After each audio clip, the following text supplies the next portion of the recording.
Hello and welcome to TargetNet. This is Richa and I'm your educator for UGC NET. ये series मैंने बनाई है net के उन एस्पिरेंट्स के लिए जो पेपर 1 की तैयारी कर रहे हैं और साथ ही उन बच्चों के लिए जिनका पेपर 2 मैनेजमेंट कॉमर्स या HRM है।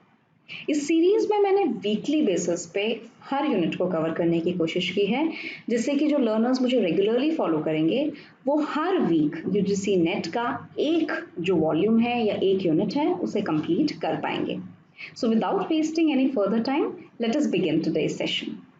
तो आज जिस टॉपिक पे हम बात करने वाले हैं वो टीचिंग एप्टीट्यूड के कुछ और इम्पॉर्टेंट टॉपिक्स हैं जो आपके सिलेबस में मेंशन है और आज के इस टॉपिक में हम उन सबको कंबाइन करके क्विकली एक बार पढ़ेंगे, एक बार रेफर करेंगे, समझने की कोशिश करेंगे और अगली क्लास में हम उससे रिलेटेड क्वेश्चंस जो हैं उनको एक बार कर लेंगे। तो स्टार्ट करते हैं आज की क्लास। देखो आज की क्लास में जो टॉपिक है वो लर्नर्स कैरेक्टरिस्टिक्स का है कि जो लर्नर्स होते हैं हमारे स्टूडेंट्स होते हैं क्योंकि वो अलग अलग एज ग्रुप को बिलोंग करते हैं तो जो एडोलेसेंट और अडल्ट लर्नर्स होते हैं उनके क्या कैरेक्टरिस्टिक्स होते हैं अलग अलग प्लेटफॉर्म पे या अलग अलग बाइफर्केशन के अनुसार वो हम पढ़ेंगे और लर्नर्स के इंडिविजुअल डिफरेंसेस, दो स्टूडेंट्स के बीच में लर्निंग को लेकर क्या डिफरेंस हो सकते हैं और किन रीजन से वो डिफरेंस होते हैं, इन चीज़ों को हम आज के लेक्चर में समझेंगे। तीनों ही टॉपिक जो हैं अडल्ट एडोलेसेंट लर्नर के कैरेक्टरिस्टिक्स और उनके इंडिविजुअल डिफरेंस, ये दोनों ही टॉपिक्स आपके लिए इंपॉर्टेंट हैं। जो 5 क्वेश्चंस टीचिंग एप्टीट्यूड में आपके फ्रेम होते हैं उसमें मिनिमम 1 क्वेश्चंस, कई बार लकी हो तो 2 क्वेश्चन भी इन चीज़ों पे फ्रेम हो जाते हैं। तो आज का टॉपिक आप अच्छे से ध्यान से सुनिएगा और आई होप उसके बाद आपके सारे कॉन्सेप्ट्स क्लियर हो जाएंगे। चलिए स्टार्ट करते हैं।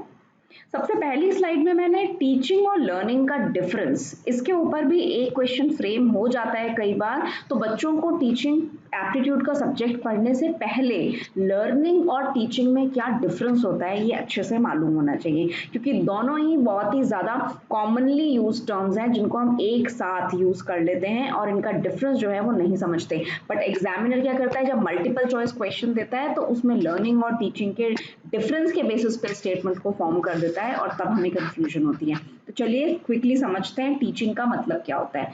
देखो टीचिंग का मतलब सबसे पहले कुछ कैच वर्ड्स जैसे मैं हमेशा बताती हूँ वो हमेशा देख लीजिए अपने ऑप्शंस में। टीचिंग का मतलब है किसी भी तरह की नॉलेज को, इंस्ट्रक्शंस को, किसी भी तरह के सब्जेक्ट से रिलेटेड इंफॉर्मेशन को, यानी कि किसी भी तरह की इंफॉर्मेशन, नॉलेज या इंस्ट्रक्शन को इम्पार्ट कराना। द प्रोसेस ऑफ इम्पार्टिंग, मैं आपको इस सब्जेक्ट की का टीचिंग करवा रही हूँ, इसका मतलब ये है कि मैं टीचिंग एप्टीट्यूड से जुड़ी हुई जो भी नॉलेज या इंफॉर्मेशन है या इंस्ट्रक्शंस हैं या मेथोडोलॉजी मेरे को मालूम है या इस सब्जेक्ट में जो जो मौजूद हैं वो मैं आप तक पहुंचा रही हूँ। आप क्या कर रहे हो, नॉलेज गेन कर रहे हो क्योंकि मैं आपको वो नॉलेज इम्पार्ट कर रही हूँ। तो पहली चीज ये याद रखिएगा, the teaching is a process of imparting knowledge. ठीक है, अगला देखिए, टीचिंग डज नॉट, या फिर हम इसको पैरेलल में लर्निंग के साथ पढ़ते हैं, that will ease the understanding. While on the contrary, learning क्या है, acquisition of knowledge, behavior and skills। यहाँ पे मैंने impart की knowledge और लर्निंग के दौरान क्या हुआ, लर्नर्स ने उस नॉलेज को, इंस्ट्रक्शन को, उन मेथड्स को, उन टेक्निक्स को, सारी ही चीजों को क्या किया, एक्वायर किया। एक्वायर करने का मतलब क्या है, हासिल कर लिया, यानी कि अंडरस्टैंड कर लिया, ग्रास्प कर लिया। तो अगर मैं इजी लैंग्वेज में बोलूं तो टीचिंग करने का काम बिल्कुल इजी लैंग्वेज में टीचर का हो गया और लर्निंग कौन हो गए, लर्नर्स कौन हो गए, हमारे स्टूडेंट्स हो गए। अब ये बात अलग है कि लर्निंग लाइफ में किसी भी लेवल पे हो सकती है, वो आगे फर्दर बाइफर्केशन है, लेकिन पहला डिफरेंस ये हो गया कि एक प्रोसेस ऐसा है जिसमें कि टीचर नॉलेज को इम्पार्ट करती है, यानी कि नॉलेज को ट्रांसफर करती है एक तरह से, और जो लर्निंग का प्रोसेस है उसमें जो भी नॉलेज होती है उसको आप एक्वायर करते हो, उसको सीखते हो, समझते हो, ग्रास्प करते हो, अंडरस्टैंड करते हो। पहला डिफरेंस। अगर इसके ऊपर कोई स्टेटमेंट फॉर्म होता है तो आप अच्छे से इसको डिफरेंशिएट करेंगे। अब इस बात के साथ, teaching does not take place throughout a person's life. देखिए आपकी जो पढ़ाई है, ऐसे तो बोलते हैं कि education is a life long process, learning is a life long process, but जो टीचिंग का काम है वो कहाँ तक हम बात करते हैं, हम ज्यादातर स्कूल लेवल तक की पढ़ाई या कॉलेज और यूनिवर्सिटीज तक की पढ़ाई, हम पूरी लाइफ तक इस टीचिंग के प्रोसेस को नहीं ले जा सकते। लेकिन जो लर्निंग होती है, यानी कि कुछ कुछ सीखने की, अंडरस्टैंड करने की, एक्वायर करने की जो हमारी एबिलिटी होती है वो पूरी लाइफ तक चल सकती है। तो अगर ऑब्जेक्टिव फ्रेम करता है कि लाइफ लॉन्ग चलने वाली एक्टिविटी कौन सी है इन दोनों में से, तो आपका आंसर होगा learning, because teaching can not be life long.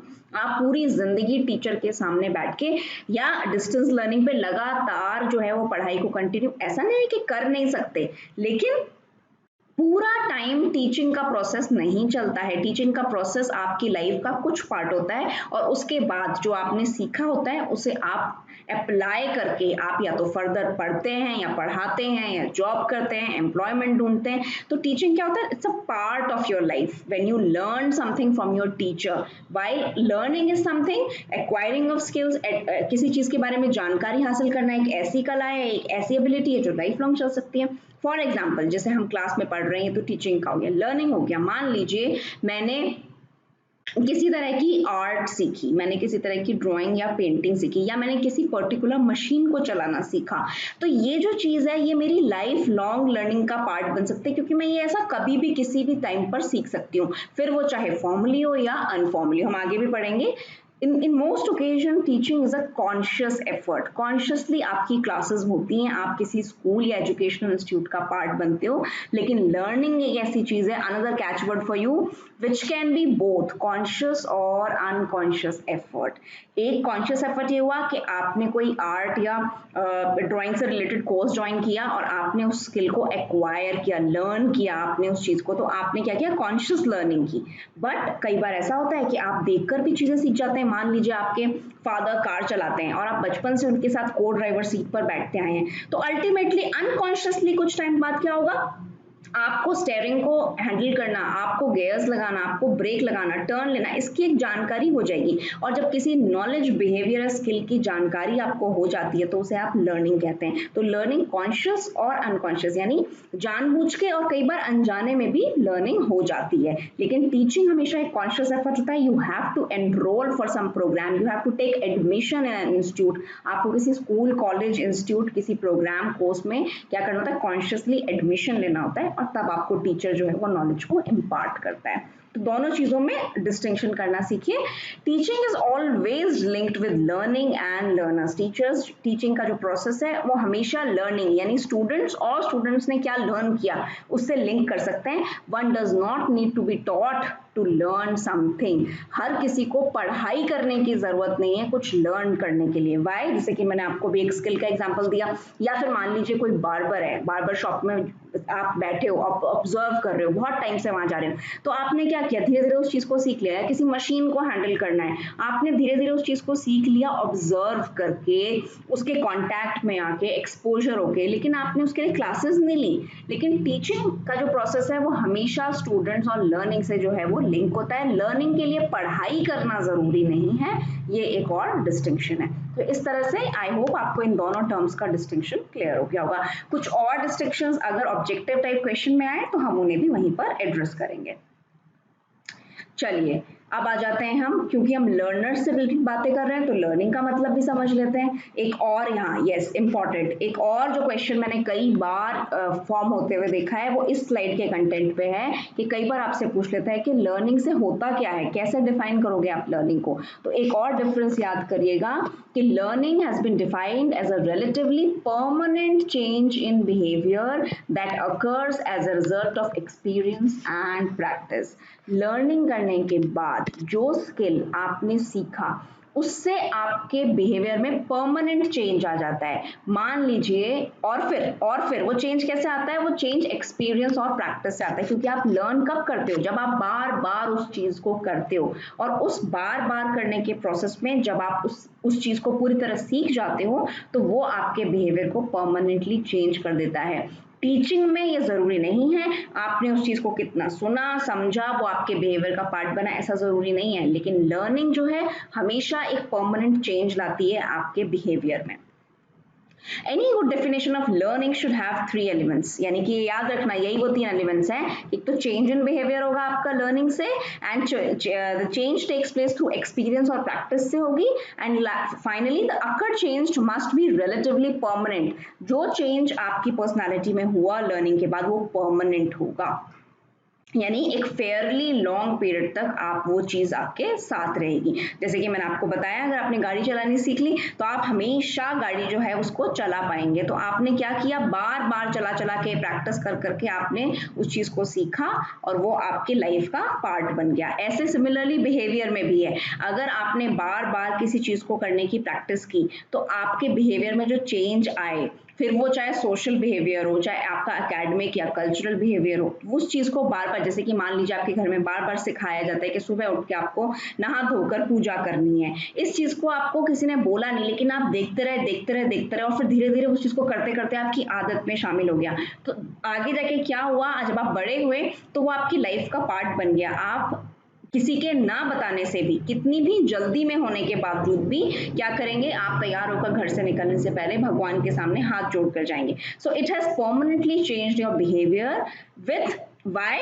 because you have practiced it a lot and it is going to stick to your personality। आपकी लाइफ का ये पार्ट रहेगा बहुत लंबे टाइम तक। तो ये तीन चीजें जो हैं वो लर्निंग से एसोसिएटेड होती हैं।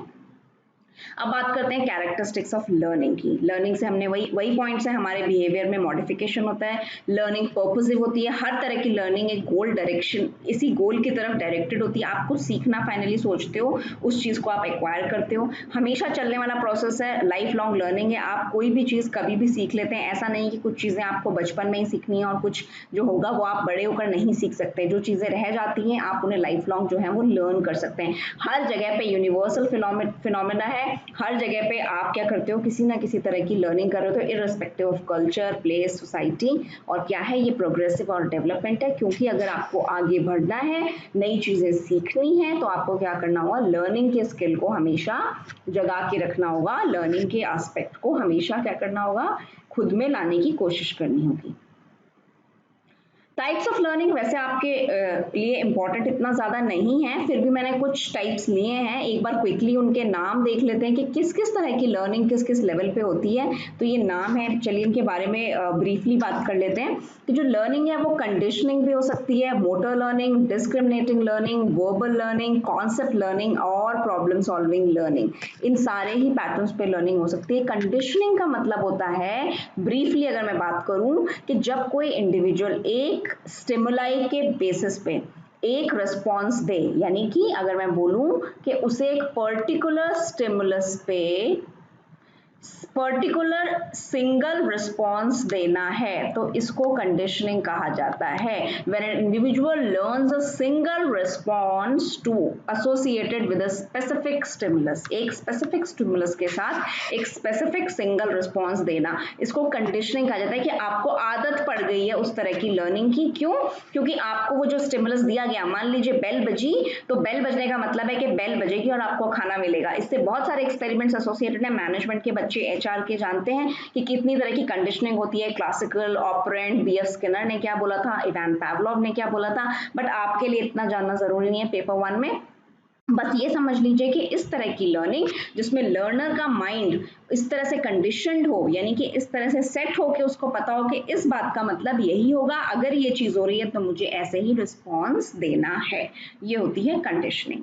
मोटर लर्निंग, जैसे कि नाम से ही पता चल रहा है, किसी ना किसी तरह की मूवमेंट से रिलेटेड जो लर्निंग होती है, ये एक ऐसी लर्निंग है जो हम सबसे पहले हमारे जो प्रिमिटिव ईयर्स होते हैं, यानी कि जो शुरुआत के ईयर्स होते हैं, हम जब बहुत यंग होते हैं तो जो हम चीजें सीखते हैं वो मोटर लर्निंग में आती है। यानी कि जो जो करना एक इंडिविजुअल सीखता है, खाना, उठना, पीना, बैठना, स्विमिंग करना, चलना, दौड़ना, स्पून से खाना, फोक से खाना, ये सब चीजें क्या है, ये मोटर लर्निंग का पार्ट है। यानी कि हम क्या कर रहे हैं, अपने साइकोमोटर स्किल्स जो हैं, हाथ से चलने वाली जो चीजें हैं, मूवमेंट्स हैं, उनको सीख रहे हैं। तो सेकेंड कैटेगरी होती है मोटर लर्निंग।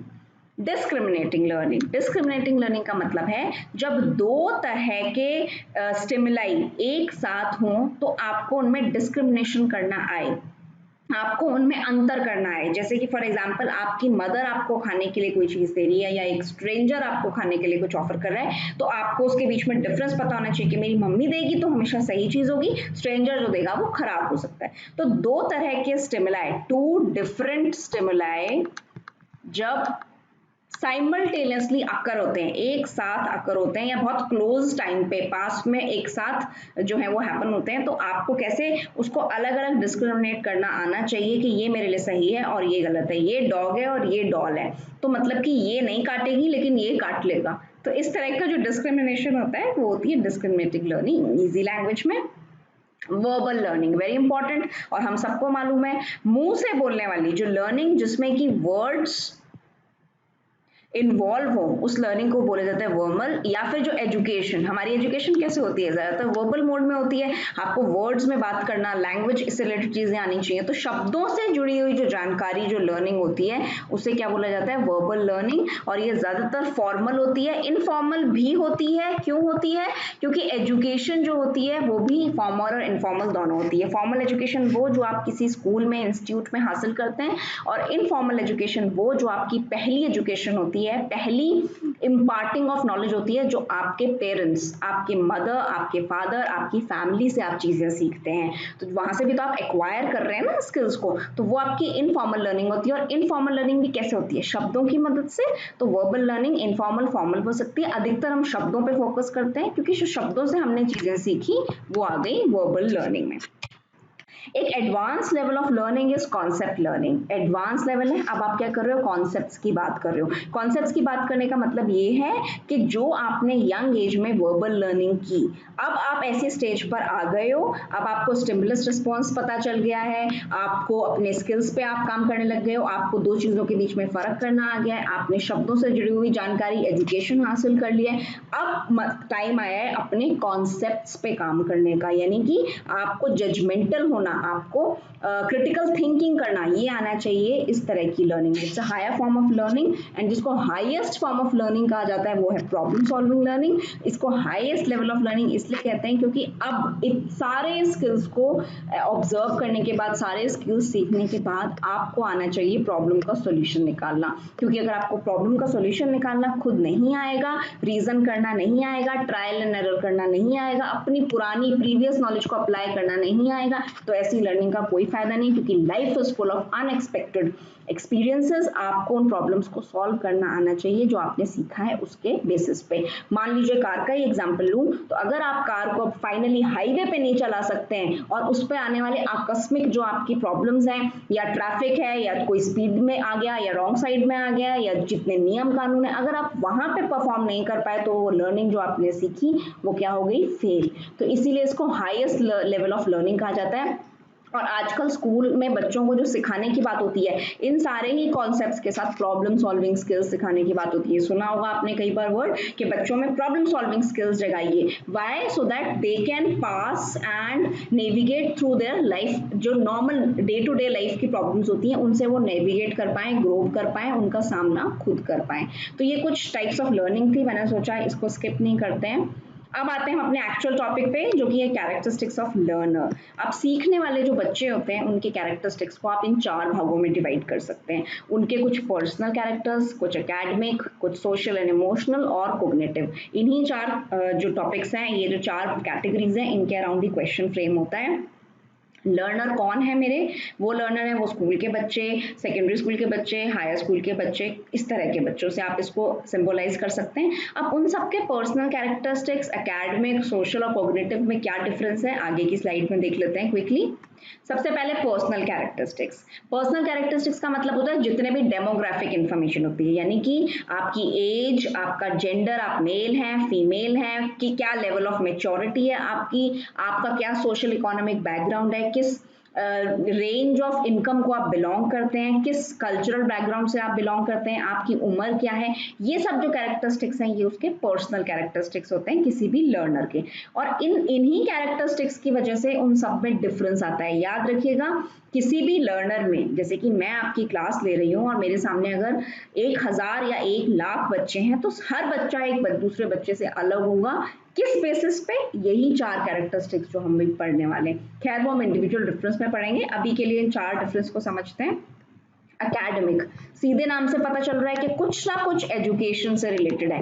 तो एजुकेशन से बेसिस पे लर्नर टू लर्नर के क्या कैरेक्टरिस्टिक्स हो सकते हैं, देखिए education and learning related characteristics such as individual और ग्रुप्स प्रायर नॉलेज, उसकी पुरानी नॉलेज कितनी है उस टॉपिक या उस सब्जेक्ट के ऊपर, और उसका एजुकेशनल लेवल कैसा है, और लर्निंग के गोल्स क्या हैं, वो इस कोर्स को क्यों कर रहा है, अपनी पुरानी नॉलेज को ऐड करने के लिए उसमें कोई और चीज, या फिर उसमें एक्सपर्टीज हासिल करने के लिए, या कोई पर्टिकुलर सर्टिफिकेशन लेने के लिए, किस लिए आप इस कोर्स में एनरोल हुए हो, सबके गोल्स अलग अलग हो सकते हैं। तो इस तरह के जो कैरेक्टरिस्टिक्स होते हैं जो एजुकेशन से रिलेटेड होते हैं वो आपके होते हैं academic. Social and emotional important, ये वो कैरेक्टरिस्टिक्स होते हैं जो कि आपका डिफरेंस, जिस ग्रुप को आप बिलोंग करते हो उस चीज में रिफ्लेक्ट होता है। जैसे कि आप मान लीजिए जो वर्ड्स यहाँ पे लिखे हुए हैं इनको समझने की कोशिश करते हैं, विद इन अ ग्रुप आपकी क्या प्लेस है, आप एक ग्रुप के अंदर किस तरह से जाने जाते हैं, प्रॉब्लम क्रिएटर की तरह से, लीडर की तरह से, एक एक्टिव लिसनर की तरह से, प्रॉब्लम के सॉल्यूशन प्रोवाइडर की तरह से, तो वो आगे हो गया। और आपकी इमोशनल स्टेट कैसी है, आप अपने आप को लेकर क्या समझते हैं, सेल्फ एफिशिएंसी, सेल्फ एफिकेसी का मतलब होता है कि अगर आपको अपनी एबिलिटी के ऊपर विश्वास है, अपने स्किल के ऊपर विश्वास है, अपनी एबिलिटी को लेकर आप क्या सोचते हैं। फॉर एग्जांपल मान लीजिए कोई लेडी है जिसे एक पर्टिकुलर जॉब में अपॉइंट किया गया है अभी अभी, और वो जॉब उसने पहले कभी नहीं किया है, लेकिन अपनी एबिलिटी, अपनी सेल्फ एफिशिएंसी के ऊपर उसको पूरा कॉन्फिडेंस है, उसे पता है कि अगर मैंने ये जॉब पहले नहीं भी किया फिर भी I will be able to perform very well, because क्या है, मुझे अपनी एबिलिटीज पता है। तो इस तरह की चीजें जो होती हैं वो उसके होते हैं इमोशनल कैरेक्टरिस्टिक्स। और किस ग्रुप को आप बिलोंग करते हो, आप किस सोसाइटी में रहते हो, किस परिवार में आपके कैसे लोग हैं, वो आपके हो गया social characteristics. And finally cognitive, cognitive का मतलब होता है अंडरस्टैंडिंग और माइंड से रिलेटेड। तो क्या है, हर किसी की जो अटेंशन का स्पैन होता है, यानी कि कितनी देर तक आप ध्यान से बात को सुन सकते हैं, वो अलग अलग होता है, सबके मेंटल लेवल अलग होता है। और क्या होता है, कोई प्रॉब्लम सॉल्वर होता है, किसी चीजों को कोई याद रख सकता है, कोई ज्यादा देर तक याद नहीं कर सकता, कोई ऑर्गेनाइज रख सकता है अपने माइंड में, कोई नहीं। तो इस तरह की जो चीजें होती हैं जो माइंड से रिलेटेड होती हैं, आपके कॉग्निटिव अंडरस्टैंडिंग के लेवल से रिलेटेड होती हैं, वो होते हैं कॉग्निटिव कैरेक्टरिस्टिक्स। तो कुछ ये कैटेगरीज हैं लर्नर्स के कैरेक्टरिस्टिक्स की। अब आते हैं हम अपने अडोलेसेंट और अडल्ट लर्नर के डिफरेंस के बीच में। देखिए जो हमारी टीनेज वाले बच्चे होते हैं, ज्यादा से ज्यादा आप समझ सकते हैं 11 से लेकर 16 या 15 साल के बच्चे, उनमें, और जो उससे बड़े 16 से 18, या इसको 11 से 15 कीजिए और ये 16 से 18, इस उम्र के जो बच्चे होते हैं उनके माइंड सेट में बहुत डिफरेंस होता है। टर्बुलेंट स्टेज कहा जाता है इस स्टेज को, यानी कि इस टाइम पे बहुत हलचल होती है बच्चों के फिजिकल, मेंटल, सोशल लेवल में। तो टीचर के लिए उन चीजों को जानना बहुत जरूरी है, और इसीलिए इस सब्जेक्ट में भी इस टॉपिक को डाला गया है कि अडोलेसेंट लर्नर के क्या क्या कैरेक्टरिस्टिक्स होते हैं, वो अपने बिहेवियर को अलग अलग टाइम में कैसे पोर्ट्रे करता है, कैसे सामने वाले के सामने वो बिहेव करता है, ये जानना बहुत जरूरी है। वैसे ये सब जेनरिक बातें हम सबको मालूम होती हैं, लेकिन फिर भी इन पॉइंट्स में से क्वेश्चन कई बार फ्रेम हो जाता है, तो हम एक बार देख लेते हैं। देखिए सबसे पहले हम अडोलेसेंट लर्नर यानी इस एज ग्रुप के बच्चों की बात कर रहे हैं। ये बच्चों के फिजिकल डेवलपमेंट की बात, देखिए इस टाइम पे हार्मोनल चेंजेस हो रहे होते हैं, बच्चा अपनी टीनेज में एंटर कर रहा होता है, वर्ज पे होता है पूरा वयस्क होने की कैटेगरी में, तो उसकी बॉडी में बहुत हार्मोनल चेंजेस होते हैं। उसको उसी वजह से अपनी एनर्जी को किल करने के लिए उसको क्या जरूरत पड़ती है, बहुत ज्यादा फिजिकल एक्टिविटी की जरूरत पड़ती है। इसलिए बोला जाता है कि बच्चों को ज्यादा से ज्यादा खेल कूद की एक्टिविटीज में इंडल्ज कीजिए इस टाइम में, ताकि जो उसकी नेगेटिव एनर्जी है वो कहीं पॉजिटिवली जो है वो लगे। इसके अलावा उसको अपनी सेक्सुअल अवेयरनेस, अपने बारे में ज्यादा बॉडी के बारे में जानने को उत्सुकता होती है। इसके अलावा उसकी बॉडी में बहुत सारे चेंजेस आ रहे होते हैं, हम सबको मालूम है। और क्या होता है, उसका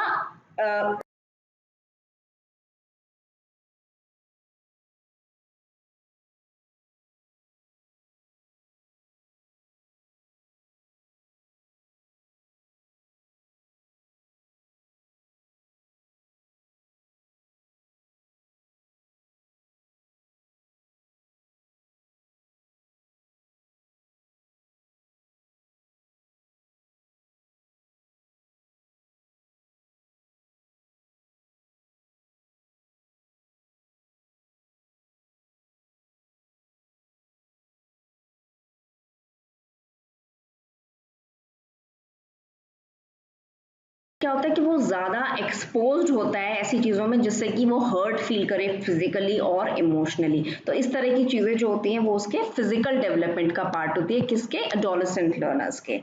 अगली देख लेते हैं, एडोलेसेंट लर्नर्स का ही एकेडमिक लेवल, उसका इंटेलेक्चुअल लेवल, उसके चीज़ों को समझने और पढ़ाई से जुड़े हुए जो एस्पेक्ट हैं उनको लेकर क्या बिहेवियर होता है। देखिए उनको, ये जो स्टेज होती है यहाँ पर वो बात करते हैं कॉन्क्रीट टू एब्स्ट्रैक्ट थिंकिंग की। मैंने आपको पहले भी बताया था कि इस लेवल के जो लर्नर्स होते हैं वो क्या करते हैं, जो कॉन्क्रीट चीजें हैं, जो एस्टैब्लिश्ड फैक्ट्स हैं, उससे फिलोसफिकल थिंकिंग पे जाने के लिए तैयार होते हैं। तो ये हम कॉन्क्रीट टू एब्स्ट्रैक्ट टीचिंग में पहले पढ़ चुके हैं मैक्सिम्स में। उनको क्या होता है इस टाइम पे सबसे ज्यादा क्यूरोसिटी होती है चीजों को लेकर जानने की, वो क्यूरियस होते हैं, क्वेश्चन रीजन करते हैं और क्या करते हैं, जितना ज्यादा आप उन्हें चैलेंज करेंगे, उनकी फिजिकल और मेंटल लिमिट्स को आप जितना ज्यादा चैलेंज करेंगे, उनको जितना ज्यादा एक्टिविटीज में एंगेज रखेंगे, वो उतना ज्यादा अच्छा परफॉर्म करेंगे। तो ये बहुत जरूरी होता है पेरेंट्स और टीचर्स के लिए इस टाइम पे बच्चों को ज्यादा से ज्यादा चैलेंज करना। चैलेंज का मतलब क्या हुआ, अगर वो 1 किलोमीटर भागता है तो उसे 2 किलोमीटर भागने के लिए प्रेरित करना, अगर वो 4 घंटे पढ़ाई करता है तो उसे 5 घंटे के लिए, उसे ऐसे projects, assignment, classes, hobbies, activities में एनरोल करना, एब्जॉर्ब करना कि जिससे कि वो अपने आप को लगातार चैलेंज करता रहे और आगे से आगे जो है उस माइलस्टोन से बढ़ने की कोशिश करे। Prefers active over passive learning. अब एक्टिव लर्निंग क्या होती है, पैसिव लर्निंग होती है जो आप बस ऐसी बस टीचर की बात सुनते रहते हैं, टीचर बोलता रहता है और आप क्या कर रहे हैं, सिर्फ सुन रहे हैं। एक्टिव लर्निंग का मतलब है कि आप उस चीज को समझ भी रहे हैं और अच्छे से ग्रास्प कर रहे हैं और क्या कर रहे हैं, उसमें रिस्पॉन्ड भी कर रहे हैं। आप अपने आंसर्स या अपने पॉइंट से उस चीज को क्या कर रहे हो, और ज्यादा वैलिडेट कर रहे हो। टीचर के जो कंटेंट था उसको आप एडिशनली अपनी चीजों से, अपने फैक्ट से क्या कर रहे हो, ऐड ऑन कर रहे हो। तो क्या करते हैं, इस तरह के जो लर्नर्स होते हैं वो खाली सुनने वाली क्लास जो होती है एक पैसिव लर्नर की, उससे ज्यादा एक्टिव इन्वॉल्व होना चाहते हैं एडोलेसेंट लर्नर्स। इसके अलावा उन्हें क्या करता है, उन्हें अपने पीयर्स के साथ, जो उनके साथ के बच्चे हैं, 11th के 12th के जो बच्चे हैं उनके साथ, जो और जो उनसे उनके साथ के बच्चे हैं और उनसे थोड़ा मैं कहूँगी बड़े ही बच्चे जो होते हैं उनसे वो ज़्यादातर इन्फ्लुएंस्ड रहते हैं और क्या करते हैं, वो ये बात की डिमांड करते हैं कि आप ये पढ़ा रहे हैं तो उसका क्यों पढ़ा रहे हैं, वो उसका रेलेवेंस जानने की आपसे बात करते हैं। छोटे बच्चों को क्या होता है, पूरी तरह से टीचर सेंटर्ड चीज़ें होती हैं, टीचर ने जो फीड कर दिया, जो उसको लग रहा है कि मुझे आज क्लास में पढ़ाना है, वो उसको बच्चों को उस इन्फॉर्मेशन से स्टफ कर देते हैं। यहाँ पे वो क्या करते हैं, लर्निंग की रेलेवेंस की डिमांड करते हैं कि why we are understanding this topic, आप ये मेथड क्यों फॉलो कर रहे हैं। तो मैंने आपको जैसे बताया वो रीजन करना सीखते हैं और क्या होता है, उनके ऐसे ह्यूमर्स, उनके धीरे धीरे लेवल्स ऑफ ह्यूमर्स इस तरह का हो जाता है, मजाक करने का तरीका, तो कई बार सार्कास्टिक, कई बार ऐसा लगता है कि किसी के ऊपर आप टीका टिप्पणी कर रहे हैं या फिर एग्रेसिव होने की कोशिश करें। तो ये सारे बिहेवियरल चेंजेस हैं इंटेलेक्ट को लेकर, समझ को लेकर, उनके पढ़ाई से जुड़े हुए, जो हमने जनरली अपने आसपास देखे हैं। सोशली कैसा रहता है उनका बिहेवियर, लोगों के बीच में क्या पोर्ट्रेल रहता है, ये इंपॉर्टेंट है। देखो सोशल डेवलपमेंट में क्या लिखा हुआ है, experimenting with the ways of talking and acting, अपनी पहचान बनाने के लिए अपनी सोशल ग्रुप में, स्कूल का ग्रुप हो, एक्टिविटी ग्रुप हो, टूर ग्रुप हो, क्लासेस हो, इंटरेक्टिव क्लासेस हो, कोई हॉबी क्लासेस हो, इन सभी जगहों पर अपने पोजीशन बनाने के लिए कुछ एक्टिंग करना, कुछ बिहेवियर जो है वो प्रिटेंड करना, प्रिटेंशियस होना, या फिर एक्सपेरिमेंट करना कि मैं ऐसे बोलूंगा तो ज्यादा इंप्रेसिव लगेगा, इस तरह की हरकतें जो हैं वो बच्चे इस उम्र के करते हैं। और क्या होता है, आप अपनी रेस और एथनिसिटी, किस ग्रुप को आप बिलोंग करते हो, किस कल्चरल बैकग्राउंड से आप हो, आप एशियन, जैसे हमारी एशियन एथनिसिटी है, तो हम किस चीज को बिलोंग करते हैं, अपनी रूट्स को लेकर, अपनी जिस चीज को आप बिलोंग करते हो, कल्चरल और सोसाइटल वैल्यूज को, उनको लेकर आप क्वेश्चन करते हो, उनके बारे में जानकारी जानना चाहते हो। और क्या करते हो, अगेन सेक्सुअल आइडेंटिटी के बारे में जानने की कोशिश करते हो, दोस्तों से पढ़ के, देख कर। और क्या करते हो, इस चीज का आपको थोड़ा सा डर रहता है, थोड़े से हेजिटेंट रहते हो, आप थोड़े से स्केयर्ड रहते हो किस चीज को लेकर, अपने मिडिल स्कूल के एक्सपीरियंस, कैसा होगा ये माहौल, क्योंकि अब ना आप बच्चे हो एलिमेंट्री स्कूल और प्राइमरी स्कूल के, और ना ही आप हायर क्लास में आए हो, तो ये बीच वाले स्कूल का जो एक्सपीरियंस है उसको लेकर आपके मन में थोड़ा डर होता है। लाइकिंग फैड्स, इंपॉर्टेंट, फैड्स क्या होते हैं, फैड्स का मतलब होता है एक तरह से क्विक ट्रेंड्स। कई बार ऐसा नहीं होता कि फैशन में कोई चीज क्विकली आती है और जितना क्विकली आती है उतना क्विकली चली जाती है, उसे फैड्स बोलते हैं। तो फैड्स क्या करते हैं, वो आपको पसंद आने लगते हैं। ऐसे बच्चों को आपने देखा है, वो तेरे नाम मूवी आई, बाल लंबे हो गए सलमान खान के, तो आपको भी वैसे रखना है। 6 महीने हो रहा, उसके बाद किसी ने छोटे बाल रखने शुरू कर दिए तो आपने उसको फॉलो करना शुरू कर दिया। तो इस तरह के क्विक ट्रेंड्स जो होते हैं, फैड्स होते हैं, उनकी तरफ वो क्या होते हैं, अट्रैक्टेड होते हैं, इंटरेस्टेड होते हैं। तो ये थे एडोलेसेंट लर्नर्स के सोशल डेवलपमेंट्स।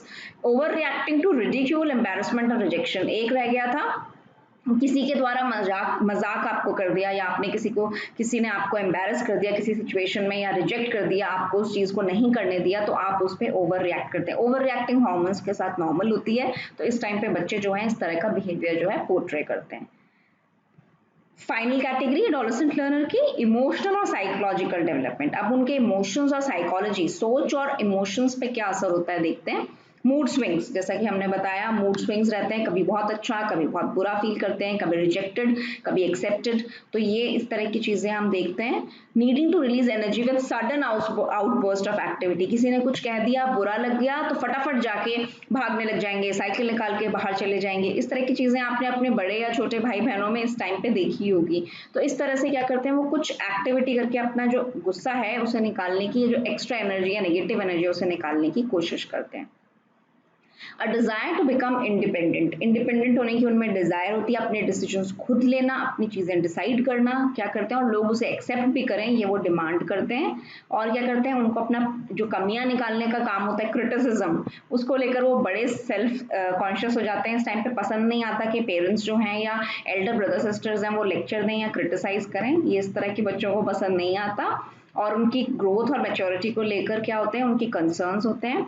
और फाइनली क्या होती हैं, उन believe that their personal problems, yes important point, कई बार क्वेश्चन मैंने देखा है इसके अराउंड, कि मेरी जो प्रॉब्लम है या मेरी समस्या इस टाइम पे जो है ना वो सबसे बड़ी और सबसे यूनिक है।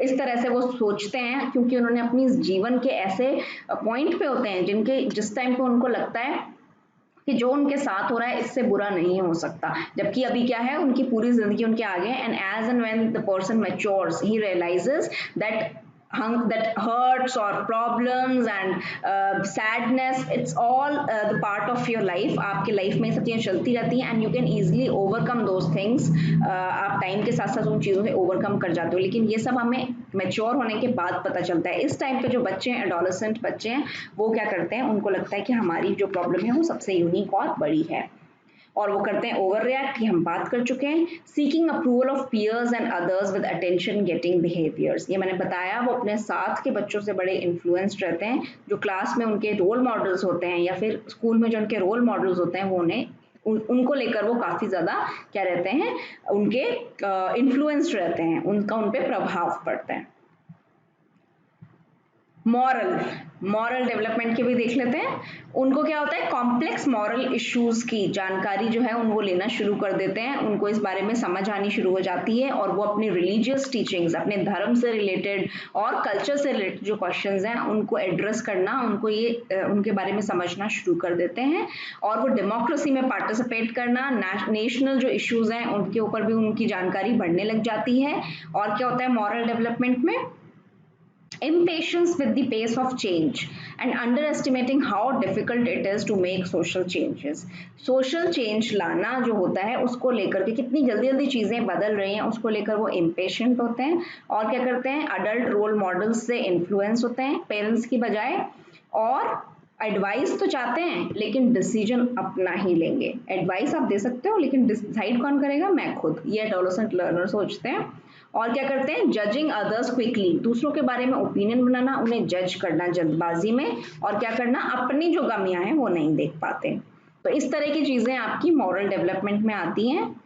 अब आते हैं हम अपनी सेकेंड कैटेगरी ऑफ लर्नर्स में, अडल्ट लर्नर्स, जो बड़े लर्नर्स हैं। अब उनके क्या कैरेक्टरिस्टिक्स हैं, इनको मैंने एक साथ ही कंबाइन किया है आपके लिए। देखो, प्रॉब्लम सेंटर्ड, वेरी इंपॉर्टेंट, क्योंकि अब उनके कॉन्सेप्ट्स बिल्ड हो चुके हैं, वो सारी चीजें सीख चुके हैं, तो अब उन्हें क्या चाहिए होते हैं, सॉल्यूशंस चीजों के।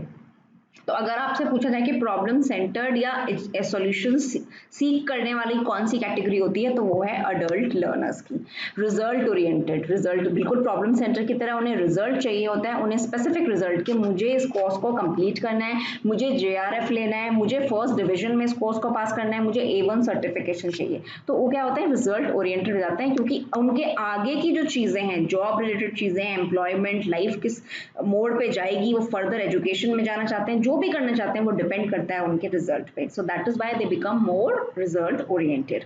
सेल्फ डायरेक्टेड, उनको ज़्यादातर लोगों के गाइडेंस की ज़रूरत नहीं होती, अपने हिसाब से काम करते हैं। और क्या करते हैं, नई इन्फॉर्मेशन को लेके थोड़ा स्केप्टिकल होते हैं, थोड़ा उनको संदेह होता है, उसके पहले उसको ट्राई करते हैं, सीधे ब्लाइंडली जो है वो फेथ नहीं करते किसी भी चीज़ के ऊपर। और क्या करते हैं, they seek education that relates or applies directly to the perceived needs। अब अपनी लाइफ में जिस भी उनको इंटरेस्ट है, जिस भी फील्ड में वो जाना चाहते हैं, उससे रिलेटेड एजुकेशन को हासिल करना चाहते हैं। ये बाइफर्केशन करना उन्हें आ जाता है कि क्या मेरे लिए इंपॉर्टेंट है और क्या नहीं। और क्या करते हैं, उनको ये चीज़ भी आ जाती है, ये सेंस भी आ जाती है कि जो लर्निंग है, इस चीज़ से मुझे जो चीज़ सीखनी है वो मेरी खुद की रिस्पॉन्सिबिलिटी। आपने देखा है बड़े बच्चों को ज़्यादा कहना नहीं पड़ता कि पढ़ो पढ़ो पढ़ो पढ़ो, उन्हें पता है कि मुझे ये हासिल करना है तो मुझे ये पढ़ना पड़ेगा। तो कई बार जो बड़े बच्चे भी हो जाते हैं, अडल्ट लर्नर्स, जब वो अडोलेसेंट लर्नर की तरह बिहेव करते हैं और हर चीज़ की डिमांड जो है या एक्सपेक्टेशन सामने वाले से करते हैं, तो इसका मतलब है कि वो अभी उस स्टेज से निकले नहीं है, उन्हें ग्रो अप करने की ज़रूरत है। क्योंकि जो अडल्ट लर्नर्स होते हैं उनको लर्निंग की रिस्पॉन्सिबिलिटी खुद लेनी होती है, अपनी जिम्मेदारी खुद लेनी होती है। ये थे कुछ कैरेक्टरिस्टिक्स लर्नर्स के। लास्ट टॉपिक हमारा क्विकली बात करते हैं, इंडिविजुअल डिफरेंसेस। देखिए, एक ग्रुप में जितने लोग होते हैं उन सबके जो क्या बोलते हैं, उन सबके जो थॉट प्रोसेस होता है, उन सबके जो कैरेक्टरिस्टिक्स होते हैं, चीज़ों को देखने का नज़रिया होता है, वो अलग अलग होता है। क्यों? क्योंकि आपने देखा होगा कोई दो लोग भी एक जैसे नहीं होते। तो क्या होगा, क्लास के अंदर जब डिफरेंट बैकग्राउंड से लोग आएंगे, डिफरेंट एनवायरमेंट से, डिफरेंट एजुकेशन बैकग्राउंड से, डिफरेंट सोशल क्लासेस से आएंगे, तो क्या उनके बीच में डिफरेंस नहीं होंगे? बिल्कुल। अब उनके बीच में किस तरह के डिफरेंसेस हो सकते हैं, इस टॉपिक के बारे में बात करना, ये जो है, ये टॉपिक जो है ये इसको कवर करेगा। और टीचर के लिए इंडिविजुअल डिफरेंसेस को ध्यान में रख के हर लर्नर की, हर स्टूडेंट की रिक्वायरमेंट को पूरा जो करना होता है, ये उसकी रिस्पॉन्सिबिलिटी होती है। यही लिखा है स्लाइड में, दो लोग बिल्कुल सेम नहीं होते। इनफैक्ट जो ट्विन्स होते हैं उनमें भी डिफरेंस होता है उनकी साइकोलॉजी को लेकर। ये देखो, इस फोटो में आप देख रहे हो बच्चों के अलग अलग एक्सप्रेशंस, सबके डिफरेंस बताए हुए हैं। अब ये डिफरेंस किसी भी फॉर्म में हो सकते हैं, फिजिकल अपीयरेंस को लेकर भी हो सकते हैं, मेंटल स्टेट को लेकर भी हो सकते हैं, आपके इंटरेस्ट, एप्टीट्यूड और स्किल्स को लेकर हो सकते हैं। तो हर लेवल पे एक इंसान दूसरे इंसान से डिफर करता है।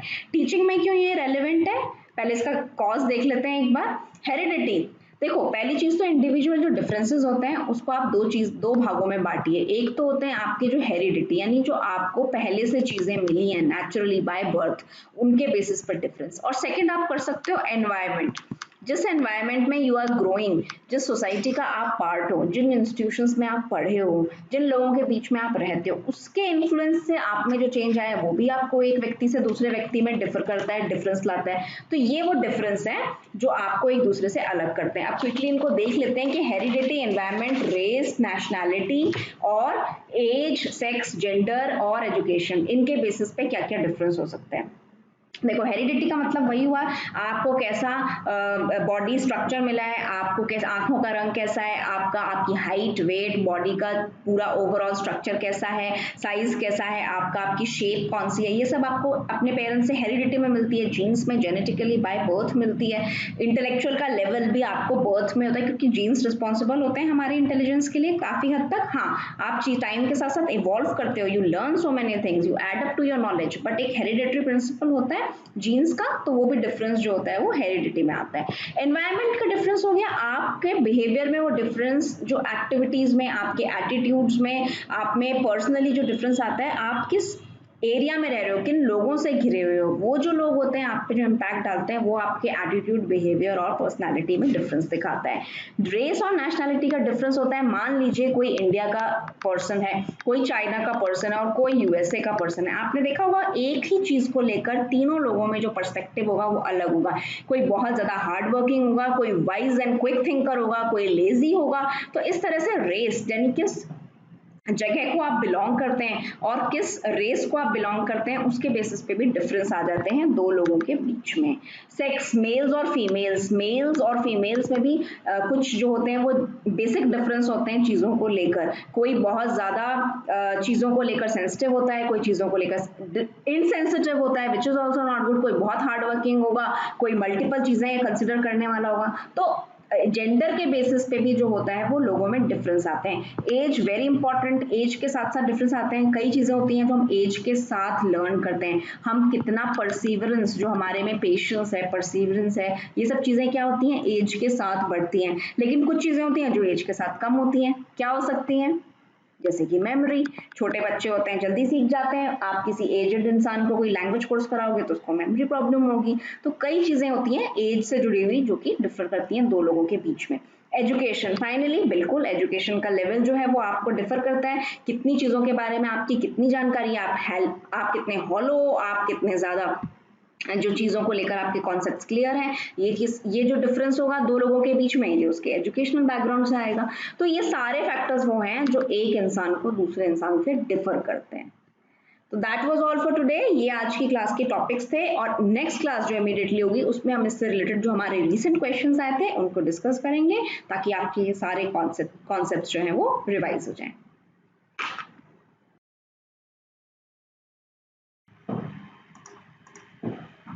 So that was all for today session. अगर आज के सेशन में आपको कोई डाउट है या आप कोई क्वेश्चन पूछना चाहते हैं तो मुझे कमेंट सेशन में लिखकर ज़रूर बताइएगा। और अगर आज का सेशन आपको अच्छा लगता है then do like, subscribe and share my channel. Thank you so much and see you in the next session. Bye bye.